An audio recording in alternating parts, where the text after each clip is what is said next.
Hello and thanks for staying with us on Africa Independent Television AIT. You are welcome to the Signature Show. I am Mwabweze Njoko. Now, this Sunday, we're expressing a worry over the death of former Egyptian President Mohamed Morsi in a courtroom while undergoing trial, and the decision of the Egyptian authorities to not allow his burial in his home region. Mohamed Morsi has already been buried in Cairo. Now, our worry is that Africa is still being plagued by the use of human life as a ladder to leadership. The Egyptian military that toppled Morsi in 2013 did not mind his death as they consolidated their hold on power, setting a very bad example for other power-hungry military around the continent. It is even worse that Western nations, which are always very vocal in matters of human rights, when their interests or areas of influence are threatened, have been very tepid in their reactions to the death of Mohamed Morsi, the first democratically elected president of Egypt. It is a pity. Well, back home here in Nigeria, the latest report by the United Nations says that Nigeria has over 2 million internally displaced persons, IDPs, arising mostly from the activities of Boko Haram and our militarized cattle herders. Now, the disturbing part of this report is that Nigeria has more IDPs than, hear this, Afghanistan and Yemen, 2 nations at war. Isn't this a clear indication that something is really seriously wrong with our country?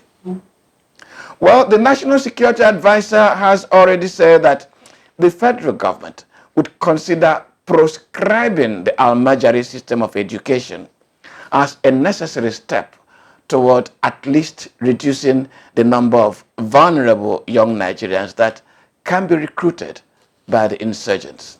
A step, to my mind, which emanates from with immediate effect military mentality. I think that this situation requires rather deeper thinking, deeper consideration. The federal government should rather consider a discussion with the states, local governments, traditional institutions, and Islamic religious leaders to provide an answer that is understood and bought into. Now, the Al-Majari education system is both religious and economic for those who run it. Dismantling it by simply proscribing it will not work. It may, in fact, increase insecurity and create tension. Well, these are some of the issues that made the headlines in the last 7 days, which we decided to take on. We will take a break now, and when we return, it will be time for our special report, which this Sunday is on the EU report on Nigeria's 2019 elections. Thereafter, we will have our conversation with Dr. Ayakeme Whisky on the running debate on devolution of powers.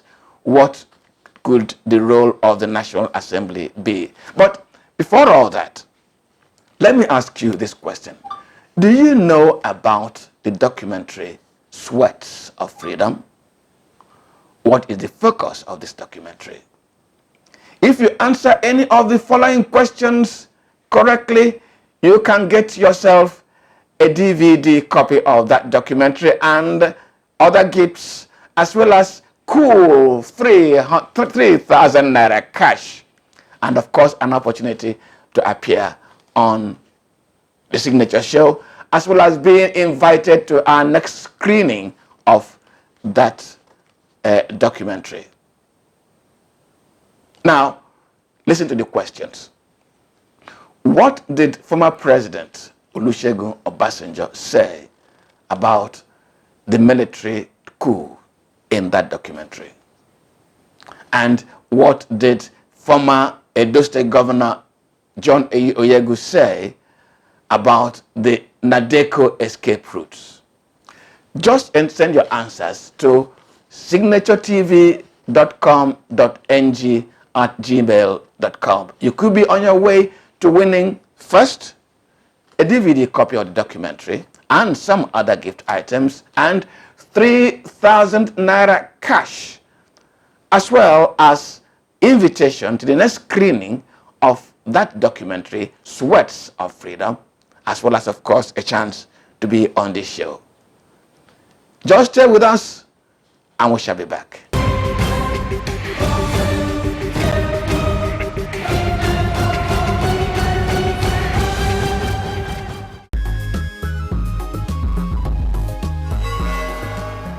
The Independent National Electoral Commission, INEC, is currently undertaking a nationwide appraisal on its performance in the 2019 general elections. The Commission says the exercise is aimed at assessing the real experience of its field officers, reviewing its performance at different levels of its electoral process, and engaging with some stakeholders with a view to reforming and improving on its capability to deliver better electoral process in the future. In the interim, INEC has admitted that management of the huge logistics involved in conducting elections in Nigeria was a major challenge in the 2019 election. The Commission has pleaded this difficulty as a reason for postponing the 2019 election on the eve of the presidential elections.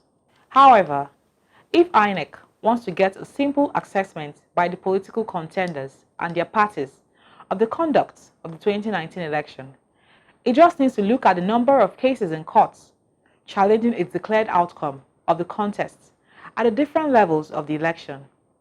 By its own admission, INEC is currently facing 1,609 cases challenging the declared outcome of the election. The political parties must, as of necessity, respect their own laws, because we are seeing, continually that aggrieved persons are going to court, and the decisions of parties are being overturned. I don't think this is a challenge for INEC alone. I think it is about what should this be telling the Nigerian political hierarchy. This is not the first time we're having that number of cases in court. Continue apologizing and giving excuses. We should be perfecting our act. So if what we did in 1998, what we did in 2003, what we did in 2007, 2011, 2015, we are repeating them in 2019, or we're even going back from the standard that was set in 2015, then it's a huge disgrace. However, the more serious query on the Nigeria's 2019 election seems to have come from the European Observers Mission, which last week released its reports on the elections. The mission raised over 20 queries in the entire electoral process, including a confused legal framework which made decisions by election officers unaccountable, voters' intimidation by political parties, involvement of security operatives in the electoral process by intimidating INEC officers, removal of the Chief Justice of Nigeria, Walter Onoge, shortly before the elections, and the intimidation of media, among other flaws. Election is not a time to test power. Oh, I will show you who I am. It shouldn't be during elections. We have always said that you have 4 years after the elections in February, March.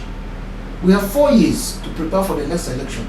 You do not wait until the year of the election to start amending the Electoral Act or any constitutional provision that you consider may not be very good for the election.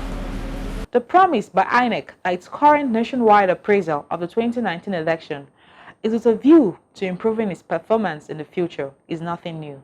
Since the return to democracy in 1999, the electoral body has after each election promised Nigerians an improvement in its performance in subsequent elections.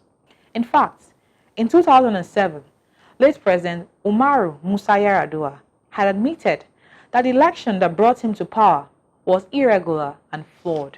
He proceeded to constitute an electoral reform committee headed by former Chief Justice of Nigeria, Muhammadu Uwais, and including some of Nigeria's best minds, law academics, civil society organizations, professional bodies, and the public service. The report recommended passage of some laws And the senior president, when he received the EU delegation, did say that it will be a matter of priority for them. And that is very, very fantastic. It is clear.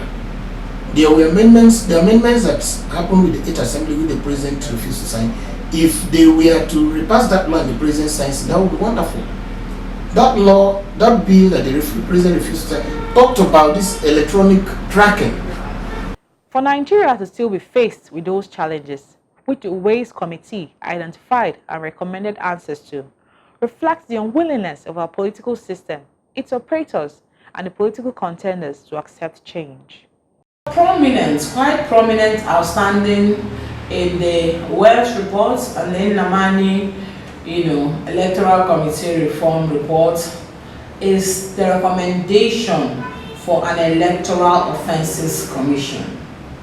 I believe very strongly, I have reason to believe, that Mr. President has seen the reason to establish this Electoral Offences Commission. Presently, INEC is encumbered with the responsibility of prosecuting electoral offenders.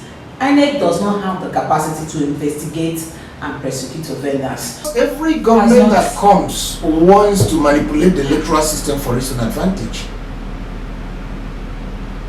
Because if you're the incumbent, you want to manipulate the process and system. I expect Mr. President and the leadership of the National Assembly to sit down, and between now and December, whatever they think should be amended in the Electoral Act, whatever they think should be amended in the Constitution for free and fair elections, they should do it right away in the next 6 months. INEC has called for a review of the legal framework that governs elections in Nigeria. This review can only be undertaken by a patriotic and nationalistic legislature which has the growth of Nigeria's democracy as a major concern. It is therefore incumbent that the 9th National Assembly to rise to the demand of an improved electoral process, to amend the Constitution where necessary, enact new laws where they are called for, and free INEC from any political, administrative, or financial burdens that make the delivery of free, fair and credible elections an unending national challenge. And for a government that seeks to end corruption and institute positive change, signing such new amendments into law should be given topmost priority. If these are not done, elections in Nigeria remain a waste of public funds, an irritation to the citizen, and a mockery of democracy. That cannot be the path to Nigeria's development. Well, let's welcome you to the conversation segment of the Signature Show on AIT. Of course, my name remains Mwabose Njoko. Now, on the 11th of this month, the processes leading to the inauguration of a new National Assembly, the 9th National Assembly, were completed with the election of the principal officers. Now, by that ceremony, the complete structure of a new administration has been put in place. The presidency, the legislature, and the judiciary. President Muhammadu Buhari has already set a kind of agenda for himself. He says he will concentrate on making sure that the judiciary works, that the police works. He will fight insecurity, and he will try to alleviate poverty. Those are the 4 principal things he says he's going to focus immediately on. But what of the National Assembly? The people's closer representatives. Now, they always say that the people do not set agenda for the National Assembly, but right from today, we will begin or continue our series in setting agenda for the National Assembly. And I have in the studio, last week I said that I climbed an Iroko to get as much firewood as possible. Today, I'm going to be educated on how to manage money and how to devolve power, how distribution of authority should be done for equity, for fair play, and for peace and for concord. And I have in the studio Dr. Ayakeme Whisky. Dr. Ayakeme Whisky holds a PhD in finance. But beyond that, he has been in the trench fighting for equity, justice, and fair play within the Nigerian polity. Dr. Whisky, you are welcome to the conversation. Thank you very much. I'm sure as you heard me, the National Assembly has been put in place, and the citizens are supposed to be setting an agenda for the National Assembly. Now, during the 8th National Assembly, one of the issues that came to the fore, which was not concluded, was amendment to the Constitution. And one of the primary issues was the devolution of powers. For our viewer who is there, let us break it down. The central authority, the federal government, is said to be holding too much power and too much responsibility, and also appropriating so much resources in order to discharge on those responsibilities. The argument has been that some of these responsibilities are a little bit nearer to the people and ought to be performed by governments at the lower level. What's your take on that line of argument? First, as you will rightly recall, the operating constitution of Nigeria was handed over to Nigerians by the military. And therefore, a lot of the provisions in the constitution were guided provisions, guided by the military to protect their interest and not the interest of the generality of Nigerians. That has been the basis for agitations over the years for a people-driven constitution. That has been the background to the several calls for the writing of a new constitution. And I also belong to the school of thought that amending the 1999 Constitution in an unfettered environment will still not give the people of Nigeria their constitution. However, it appears the ruling government does not have the moral courage to ask Nigerians to write a new constitution. The argument in some quarters had always been, when there is a National Assembly, why do we need to bring other Nigerians to write a constitution? That the National Assembly is sufficiently well equipped to tinker with the 1999 Constitution as amended, and that can sail through. I disagree with that line of thought. But you also recall that former President Jonathan did something that was very close. And that was because the people of southern Nigeria impressed on him ceaselessly the need to leave behind a legacy of people-driven constitution. And those were the pressures that led to former President Jonathan convening the National Conference in 2014, after he had established an advisory committee to go around Nigeria to sample the views of Nigerians on the desirability of a national conference to discuss the national question. That itself, you can recall, was a product of the insecurity in this country, the several agitations from several quarters of this country. And President Jonathan had no option than to allow the people meet to decide for themselves what they really wanted in order to resolve those squabbles.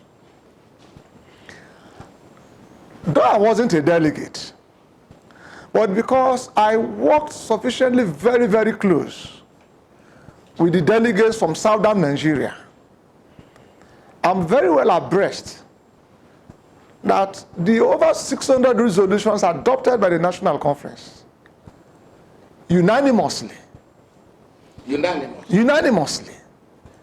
was close to reenacting a constitution for Nigeria. I have no doubt if President Jonathan had won his re-election, he would have put in that through. And in some of the resolutions adopted by the National Conference, there was a clear direction to devolving power in this country. The resolutions tended towards near restructuring of Nigeria. When we talk about restructuring, what are we talking about? Reviewed over concentration of power. Reviewed over concentration of authority at the federal level. Are we running a system? Nigeria is said to be a federation of 36 states. Yet, it is like a father with 36 children who, as soon as they wake up in the morning, they rush to knock the father's bedroom to say, "Daddy, we are hungry, give us breakfast." That is not a federation. That is not a federation. And it is in that wise in Nigeria because every resource of this country is concentrated in the purse of the federal government. To the extent that even those who sacrifice their environment, sacrifice their health, sacrifice their comfort, sacrifice their livelihood for the greater good of Nigeria are also being sacrificed by the federal government. Doc, let me abridge you there. You've raised what I may consider two contentious issues. One is that the operating constitution is in fact a military constitution, not a people's constitution. Absolutely. But it is not the military that stopped the people from amending it to their taste, to their comfort, to meet their own demands and expectations. It was not the military. It had been handed over to them, and now the people have elected their representatives who ought to give themselves what they want. Why is the National Assembly incapable, incompetent, or reluctant to amend the Constitution to make it a people's constitution? The answer is very simple. Like I said, those who drafted the Constitution under the supervision of the military were guided in enacting some of the provisions. For instance, I would cite just one that affect me, a minority South Southerner and a German. They were guided to reflect in the Constitution the derivation principle of not less than 13%. And so for all those whose environments, whose lands have been despoiled, devastated, degraded, whose means of livelihood, because Major people basically are fishermen. Where did we get our fish from? From the free-flowing river. But on account of oil companies' multinational search for the black gold, these waters become polluted. And so they go fishing and come back home empty-handed. So their livelihood is affected. And yet the federal government says, don't give these people, not only job people, oil-producing countries, resource-endowed states, more than 13%. No, don't give them less than 13%. And the grammar less than became interpreted in a way to suggest that 13% has become a ceiling. Okay. I'm coming. Okay, I'm coming. It has become a ceiling.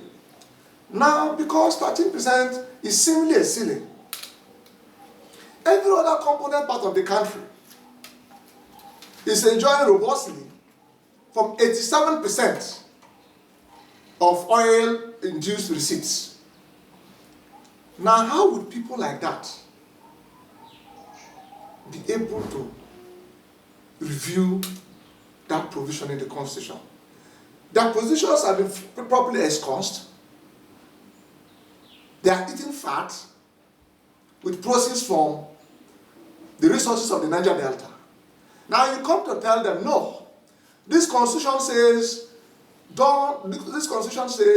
appropriate not less than 30% for derivation. But we have been operating that over the years. So we would like to increase it to 50%. Nobody will listen to you.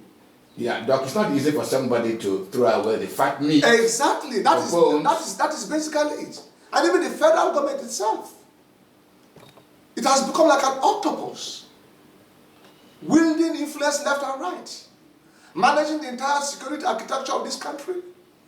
And because it is within their domain, they can deploy it to achieve their ends. And so if you come to suggest that devolve the security apparatus in this country, they will grudgingly listen to you. They will grudgingly listen. I want to take a cue from you. Yeah. The security challenge is in fact domiciled in the communities. The kidnappings take place in the communities. The Fulanis, well, with all due respect, the herdspeople who are having clashes with communities, these things are taking place in the communities. They're not taking place in Abuja. They're not taking place in the urban centers. And people have argued that devolution of powers should include giving back to the states and local governments those activities nearer to the people to manage, and also giving them the commensurate resources. Let me draw two examples. Apart from the security I've mentioned, agriculture. The federal government does not own land, yet it manages a federal ministry of agriculture with allocations. Federal Ministry of Water Resources. The water resources are being provided for the people in the local governments and local communities. Police.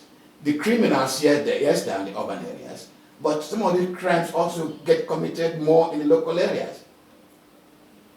Devolution of powers, does it just mean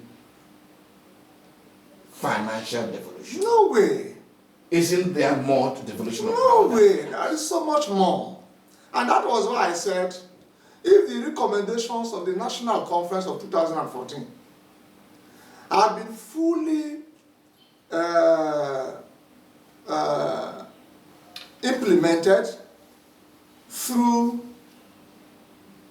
legislation, by that I mean condense all that into a workable document, present that document to the National Assembly, because we already have an operating National Assembly, through an executive bill, that this is what we want, giving their consent to replace the 1999 Constitution, because these resolutions were derived from the people themselves. If that had happened, you would have seen a difference. Now, let me address two issues you raised. The military constitution. No. The issue of security architecture. Architecture of the country. And the waterways. See, I mentioned that those who are enjoying omnibus power are reluctant to devolve it. That is the problem. Can you imagine? You said very rightly that the federal government owns no water. The federal government claim to the Atlantic shore of Nigeria is because my Bayelsa community, called Tom Brass, is at the Atlantic. My Bayelsa community, called Kolama, is by the Atlantic. My Bayelsa community, called Age, is by the Atlantic. And so on and so forth, across the Niger Delta. Now, the same federal government has gone ahead to enact an act. Here it's called Inland Waterways Act. I have not read it. But a friend just mentioned it to me yesterday, that by some of the provisions of that act, federal government is laying claim to all the waterways in this country. Simply because by the same establishment of very obnoxious laws, federal government has gone to define the extent to which communities that are located by the shore of the ocean can claim ownership. They said 250 meters, nautical, whatever language they put, that any waters exceeding beyond, exceeding that distance belongs to the federal government. How could you own it? How could you own it? And that was cleverly put in place to deny the people whose access to oil locations,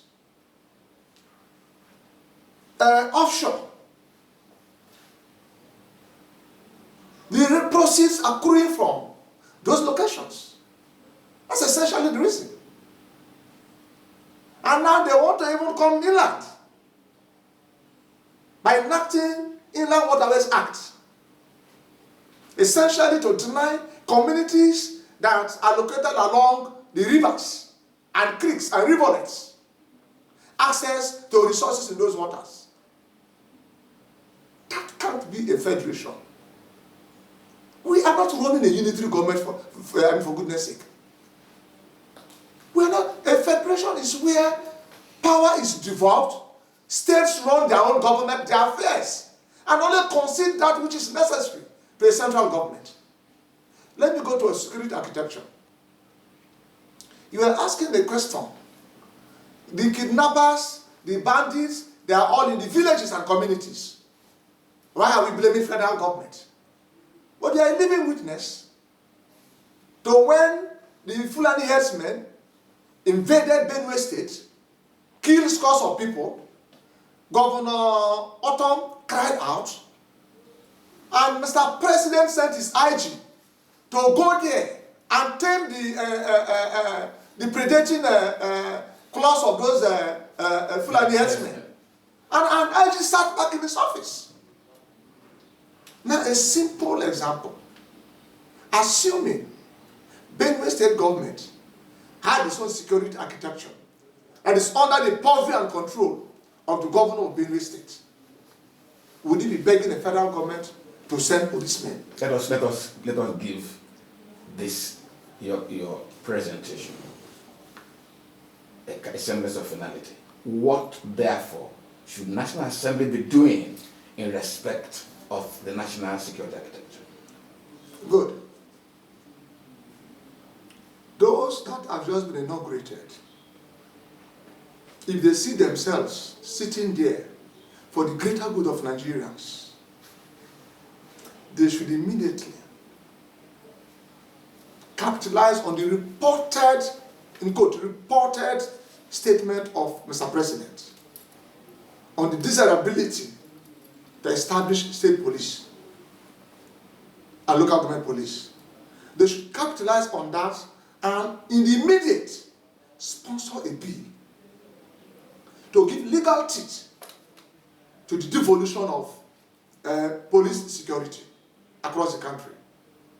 In advanced countries like America, every state has a police. Every country has a police. Every hamlet has a police. You have community police, you have county police, you have state police. Then you have the federal reserves.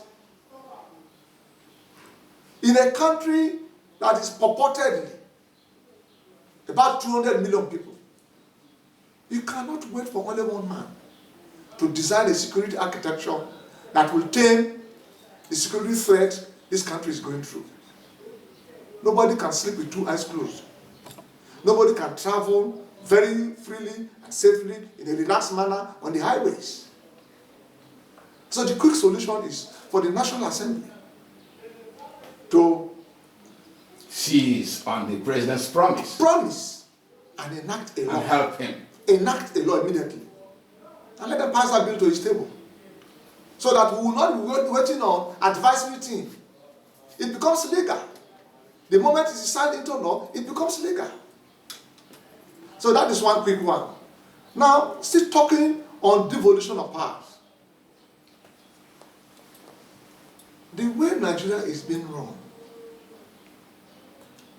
particularly the resource management, is very shameful. One government directs every proceed from every resources in the country to to be poured into one account called consolidated revenue account. And on the 10th or 15th of every month, people from the states will run like small children who are responding to school bell to Abuja to allocate money. They collect and they go back. And when consultants come around to begin to sing song of IGR, Internal Generated Revenue, governors, most governors in their craziness think of, even unthinkable, as tax. For the impoverishing the poor civil servants. It's not supposed to be so. And because of this misapplication, I call it misapplication, that whenever you talk about state creation, even people that have no single resource will propose, we also want our own state. Because in their thinking, monies are coming from some minority people who have no voice, who are in minority in the National Assembly, to feed them fat. But even in that, I can tell you, even in that, they have been unfair to the Nigerian minority brothers. I say so with all sense of conscientiousness. My secretarial services for the 2014 National Delegates, National Conference delegates, gave me a clear insight to the resource endowment of every state in this country. It is only recently, because on account of the Zamfara killings, Nigerians have come to know that it was on the basis of some resources, some natural resources, mineral resources, the mining of mineral resources. Otherwise, we didn't know. But in course of my research to arm my delegates in 2014, I know that every state in this country is rich enough to fend for itself. And so if on the basis of what you have, you want states, fair enough.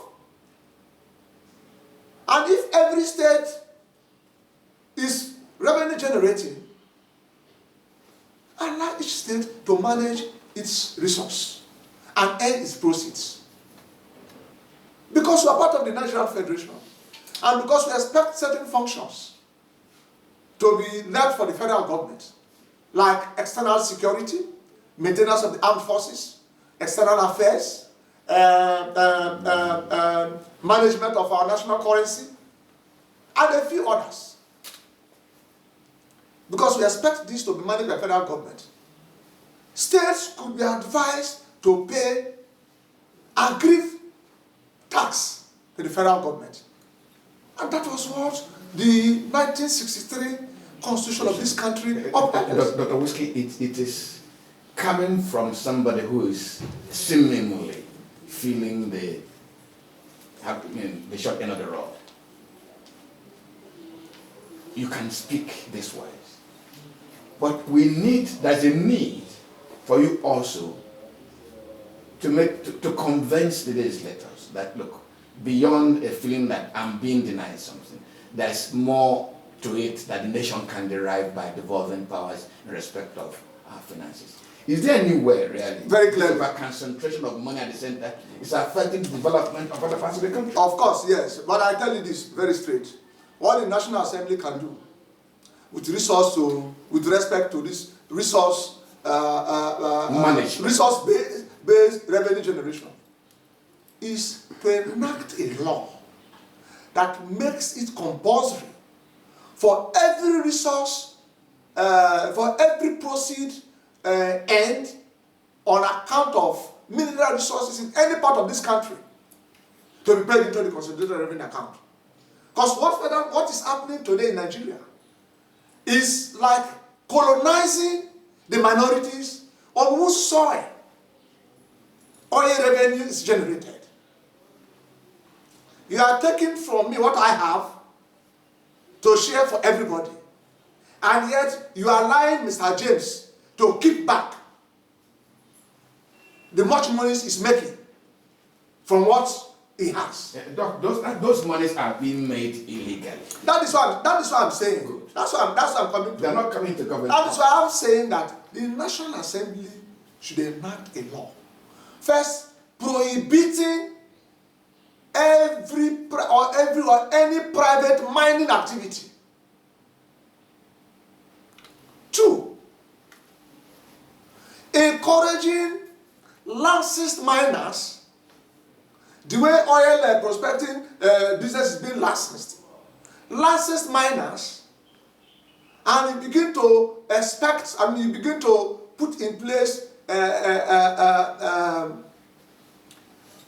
guided estimate of what you think can be derived from it, so that you also make them pay every kobo earned into the concerned revenue fund. When you do that, the bulk of funds available for distribution will triple, and everybody will basically so. And very quickly too, in that wise, the incoming National Assembly should immediately, I don't know why, for over 8 years, Nigerian National Parliament cannot come up clearly with the petroleum industry bill. For over 8 years. I remember the National Assembly before the last one, the just concluded one, initiated it. They couldn't get it out. The last one did it. They couldn't. What is in that petroleum industry bill? It is because some of the provisions there tend to favor producing communities. And those who don't feel the pangs of oil production, those who don't feel the pains of the gas flaring, because that is one terrible thing that comes with oil production.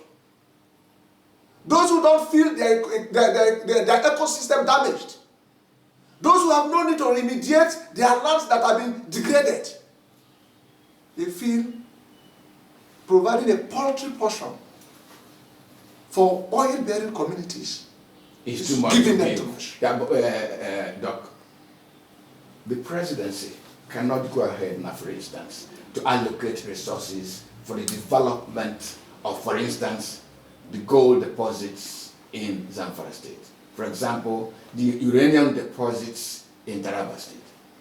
There are other deposits across northern Nigeria, and I want to be specific. Every state. Is it not right in this, your argument of encouraging production from other states, that the National Assembly should also empower the federal government to deploy resources to develop those other minerals for central contribution? No, I will disagree with that, because no federal government of Nigeria, from the issue of oil production in this country, no federal government fund was deployed to developing it.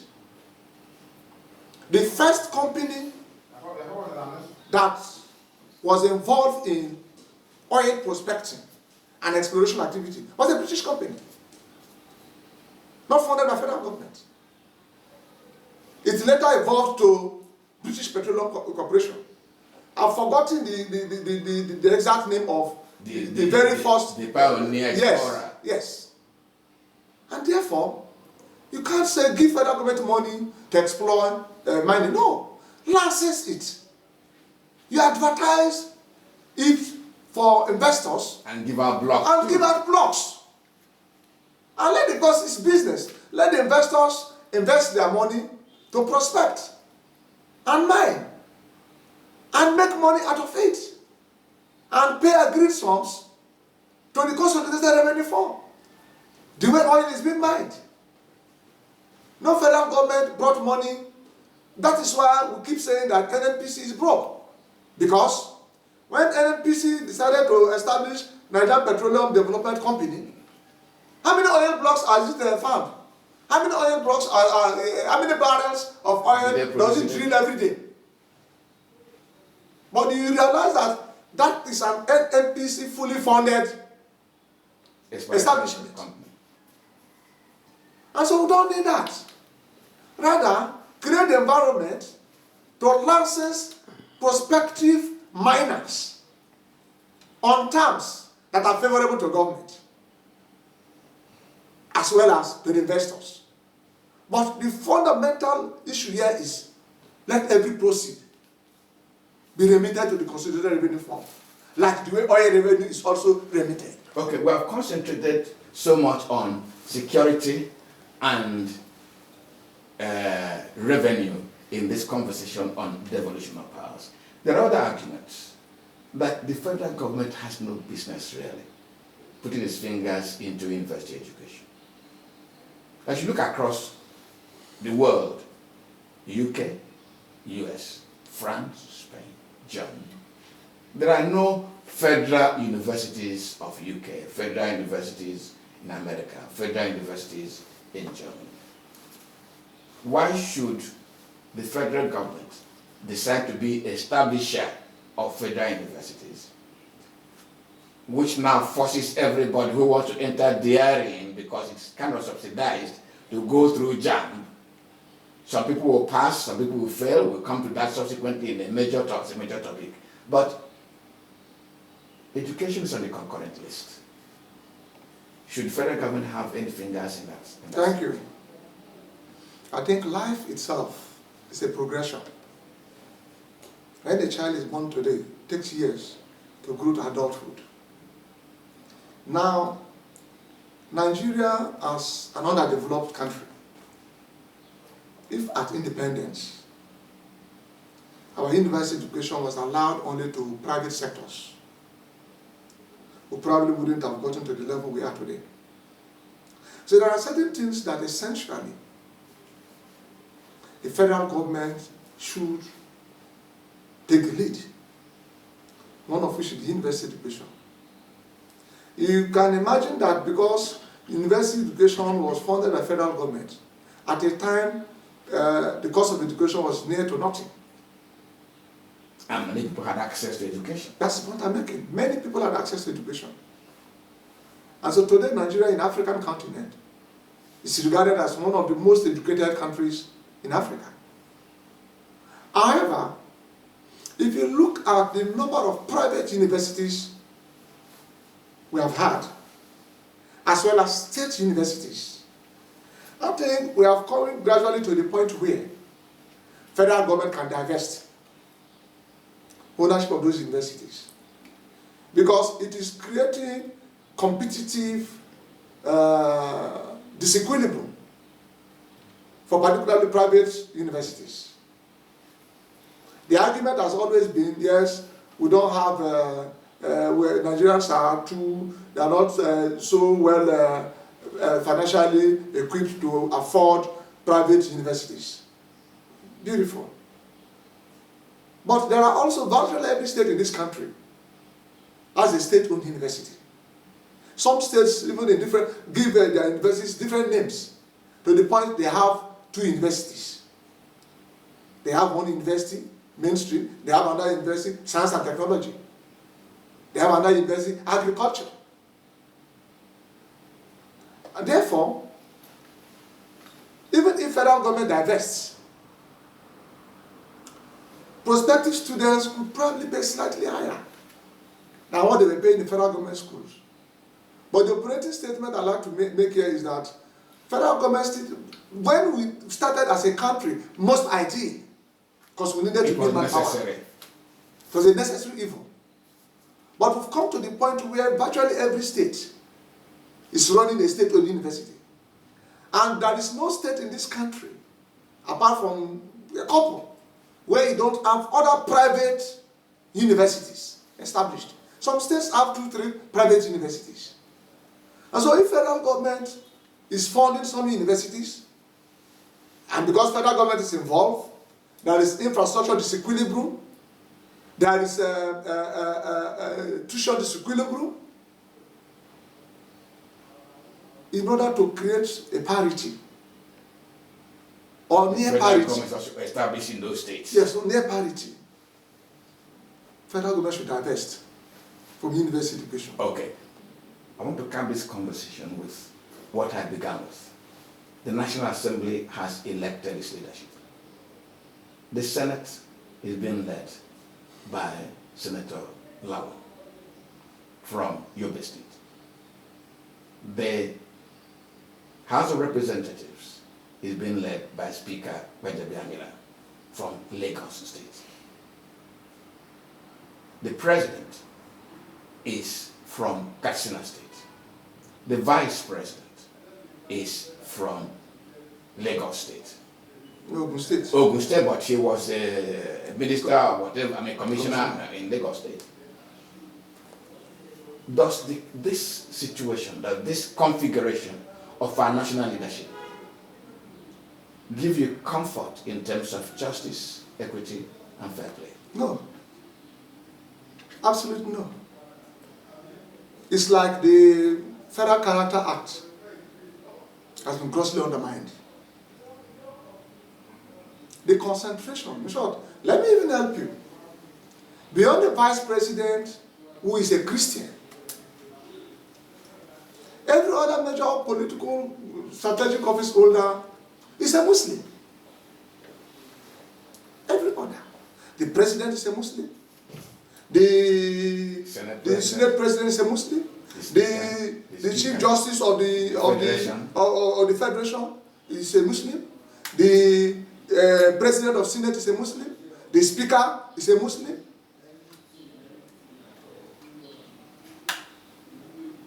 It appears Nigeria is not guided by a document that preaches equity. Now, why that document? Yes, that document is the Federal Character. Yes. Now, please just a minute. Yes. Just a minute. When you are a country of over 200 ethnic nationalities, you are a secular country, supposedly, of multifarious religions. And in your appointments, either directly or indirectly, or the ones you influence. That's what I mean by indirectly. You decide to exclude some critical member states of your country. What are you promoting? Will there be peace? Will there be harmony? Will there be understanding? Because where there is no justice, there can never be peace. States, countries are run on the values of equity, fairness, and justice. And because of these critical values, in the history of the world, people have championed revolutions and died. Now, the president is saying, I'm going to handle security. But you've not said the processes that should allow peace. You've not said the processes that will make everybody unite and live together. When somebody accuses you of attempting to Islamize the country, people are crying wolf, calling President Obasanjo several names. If you think the man was merely raising false alarm, why don't you prove him wrong? Are you saying that apart from Gbajabiamila, a Muslim from the southwest, you can't find a competent Christian southerner to be the Speaker of the House? Since you have elected a northerner as Senate President? The question and the answer, let it hang in the air. Well, in the past 35-40 minutes, we've been conversing with Dr. Whisky. Dr. Whisky holds a PhD in finance, but he has been a trenched man indeed when it comes to struggling for equity, fairness, and justice in this country. I think he believes that the unity and peace and progress of this country, predicated on fairness and justice, are very important to him. I think I've enjoyed myself. And I want to thank you for investing so much time and conversing with us. I hope when we call you again, you answer us. Thank you very much. I appreciate. I'm always available because the Nigerian project belongs to all of us. Thank you very much. Thank you. Appreciate it. Yeah.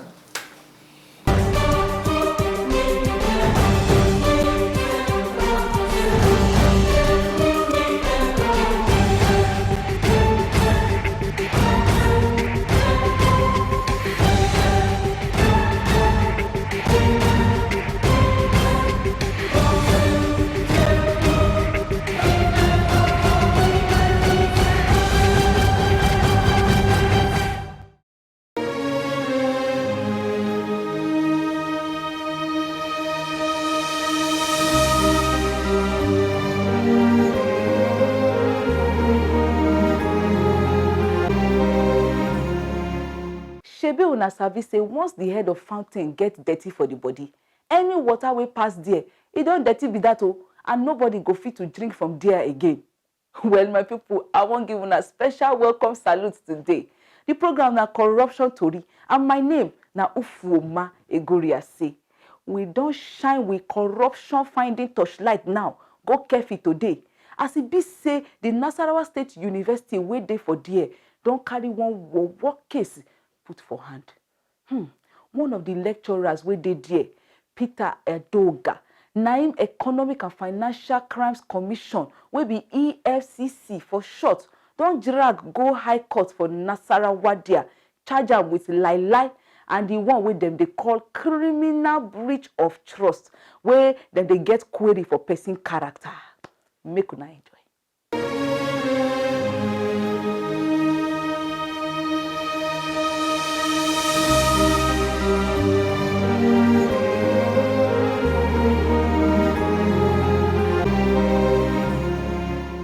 EFCC yarn say Peter Adoga, wey be lecturer for the Department of Microbiology for Nasarawa State University, Kefi, get one correct grant of 19.7 million naira for the year 2010. Make he go study better book, get him PhD, make he fit come add join the quality of the department for that university.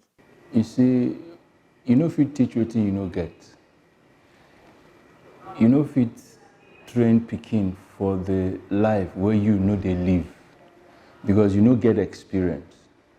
You know, so lecturer will get questionable character, though na relative matter, relative as per se. The questionable character na wetin e be in what area.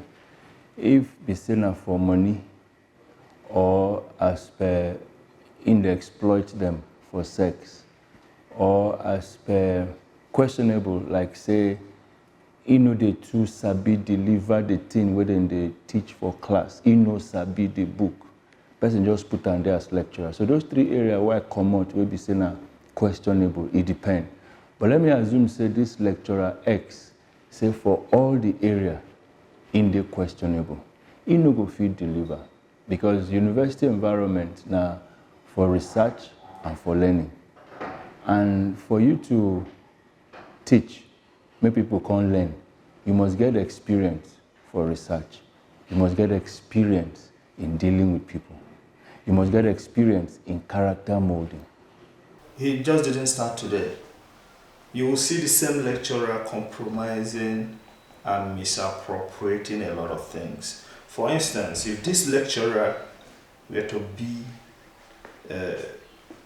in a university and he's giving people examinations and all that, you can find out that this lecturer may not even care about what he has impacted on the people or what they have written in the examination hall, but he can, because of his love of money and greed, He can take money from students and award them marks. And that is the only way we get uneducated graduates in the country. Because if somebody is not intelligent enough to pass exams, and the system is very good, that nobody can thwart it by bribing or buying up marks, then our graduates must be well educated.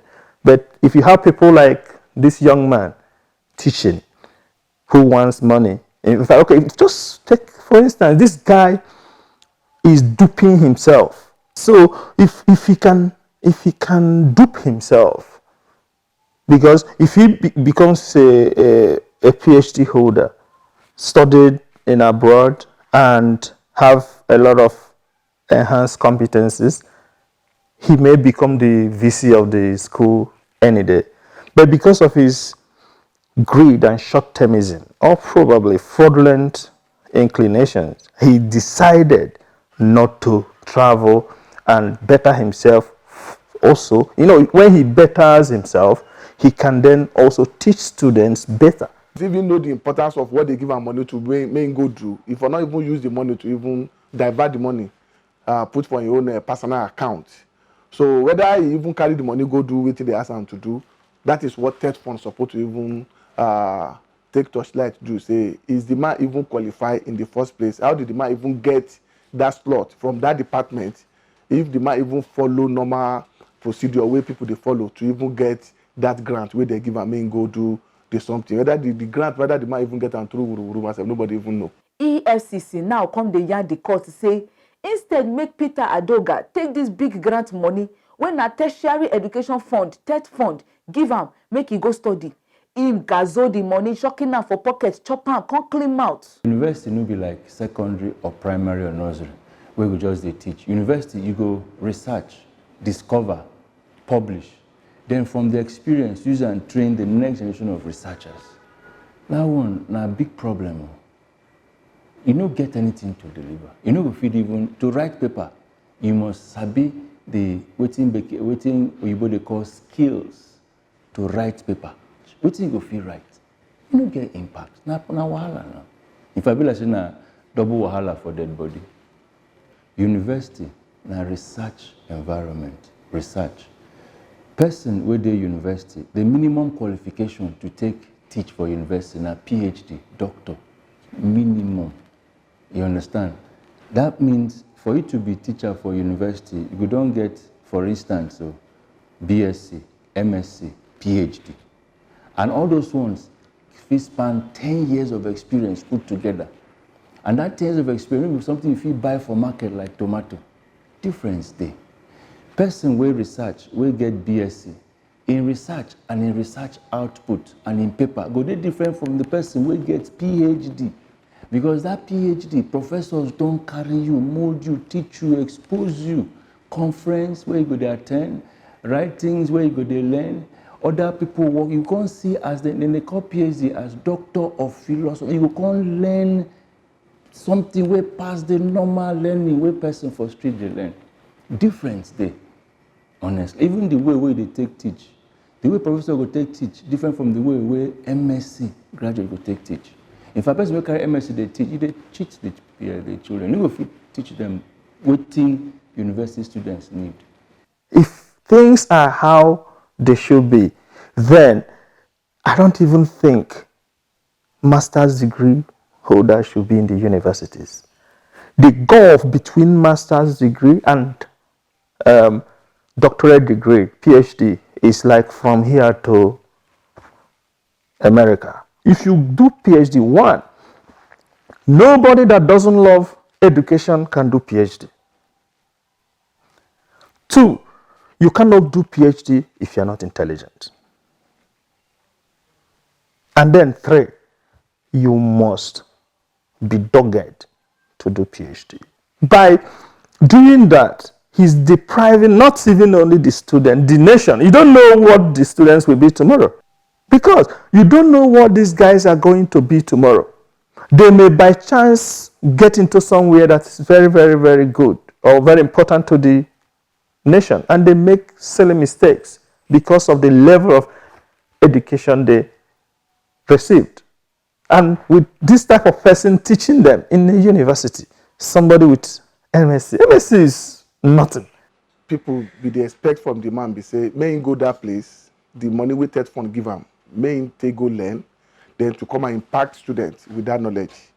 But now, the man no go do the course, the student now don't lose. Not only the student now that lose, even the country now don't lose. Because waiting the man supposed to use the money to learn, to now teach students, teach them. So that is the first problem. It has another problem on the country, and the problem is say now if we are supposed to have say 5 microbiologists for our country now, we don't reduce with that. Before them carry this grant money give Peter Adoga, then be expect him to don't start, if not even finish him admission waka for the PhD program. The question come land say how he even get this grant if 9 years after he don't collect money, he never even start the PhD waka at all.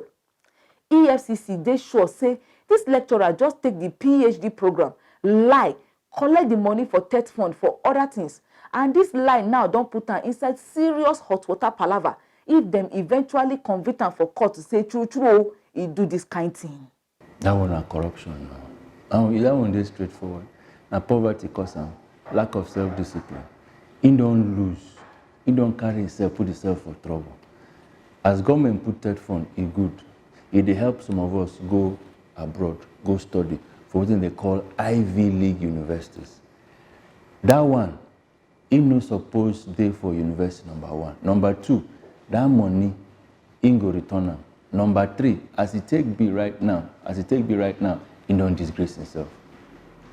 So I know say na long throat, now make am chop the money, but no be the right thing wey he supposed to. In fact, anybody wey been think say him fit do am, now he go know say it is wrong. E no good. No be say as you dey with people, you no get people wey go dey do small thing wey bad. This one don't do. I know we say today na him start do am. As him do am now, na lesson for others. That ogbonge job where government take establish third fund, e go continue. Others then go learn. I go beg third fund. Now, if you want give person money, pay the school directly. Confirm say the person did there. Better they give you report than to carry ogbonge. You carry person will never see 1 million once. Go carry 30 million put for your car. The guy go die now if you don't get self-discipline. You don't teach third fund now how to take monitor money where they give you. You know, say in a society we dey, and na human beings we get dynamic behavior.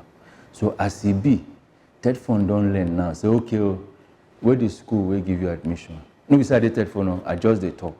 Okay, you communicate the school go provide account. Okay, this person they come, okay, we go pay, and then the person go report. Then we go give the person the money where you need from the ticket to take leave there. Third fund will come become smarter the way when they take give money. So the man, he has done himself a great disservice and has deprived the students of quality education that they should have got. Everything Tech Fund is doing, they are doing to improve education. The people that came up with Tech Fund proposal know that we need help in education. And if Tech Fund does not do their work well, it affects our education and the aim of those who started Tech Fund. So it's affecting everything. Doctorate demand no get.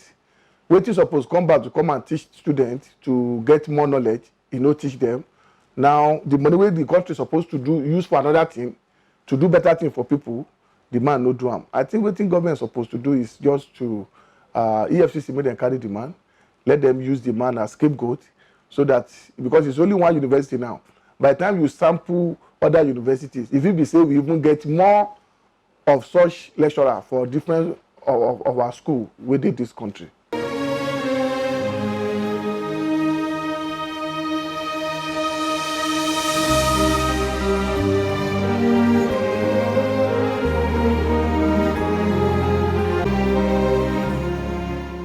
My country people, our people they talk say as the mama of goats carry leaf they chop jeje, na so the pikin goat sef go dey look him mouth to make himself they learn they sabi how to chop leaf when time reach. Maybe with this 19.7 million naira, Peter Adoga don't turn to King Kong big boy for campus. They work out with 50 shoulder pad. Students go they look bros, they reason and say, this bros get we go they respect am. If this student come sabi say him jejely carry knife, cut him own come up for national cake of Tech Fund, no come do the PhD waka true where them give and the money make it do. Them self in the reason say anything they go for this country. Imagine say them grow with that kind thing for mind.